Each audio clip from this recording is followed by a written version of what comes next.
Okay, so some of these milestones we've talked about, some of them have been dollar specific, $0, $100,000, $1 million. And some of them have been more, okay, what can your money do? Well, milestone number 6 is another what can your money do? We've already talked about in your financial journey, you hit this milestone where your portfolio is actually able to save more than you do. It actually puts more into the pot than you do from your savings behavior.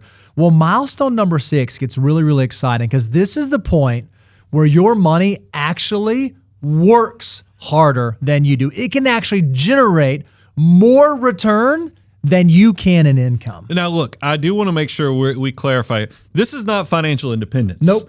This is because financial independence means that you're in and we'll cover this in a second, it means that you're in such a good situation, good, bad, you're going to be okay. But it is worth noting that in milestone number 6, you're going to go through some periods where you have a good quarter, a good year.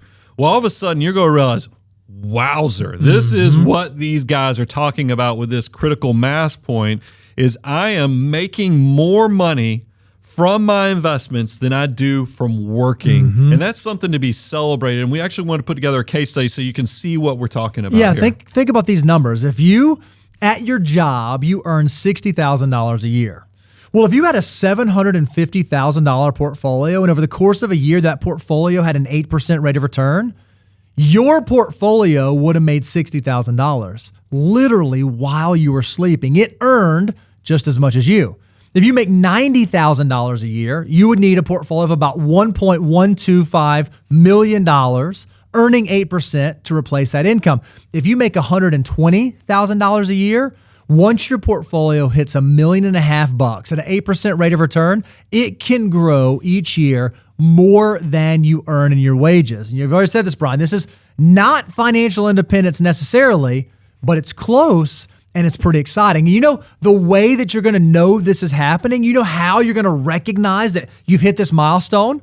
By tracking your net worth statement every single year, making sure that you actually see what your dollars are doing on your journey to financial independence. Yeah, and I just, not to be but I'm the old man on the porch, so it's okay. But sequence of returns risk is there. Inflation is definitely floating around out there. And look, but I'll say something positive. We used 8%.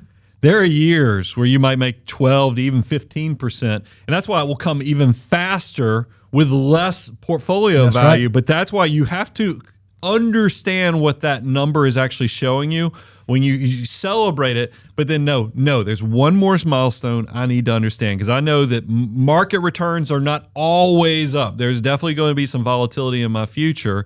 And that's milestone number 7, financial independence. Which, Bo, if we're talking about the whole enchilada here of making sure somebody can actually walk through that threshold of now counting on their portfolio to replace their wages and their work, what does that look like? Yeah, this is the point where your portfolio has reached the stage where you no longer have to go out and work anymore. You don't have to use your brain or your hands or your back to go out and generate wealth. You have done the hard work of building a nest egg that can now provide for you, not just this year, not just next year, but for the rest of your life. You have a portfolio of assets that can work for you so that you don't have to work anymore. This is the point where you now get to own your time. You get to do what you want, when you want, the way you want, on your terms, because you've reached that critical mass. Well, that's what a lot of people, because we wanted to give some benchmarks. It's just fun from a mathematical perspective.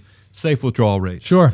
And look, we chose 4%. I know some of you in the comments will be like, we could have done 4.5. And, there's all kind of variables that you can change, but we felt like it was still a cool exercise, kind of napkin financial planning of saying, hey, what if we use the 4% rule of thumb? Because historically that's a pretty good indicator you're going to be okay through volatility. If you need $50,000, a $1.2 million portfolio is going to protect you. You're going to be okay. $100,000 portfolio, $2.5 million. $150,000 is what you need in retirement, close to $3.7 million. Pretty incredible stuff.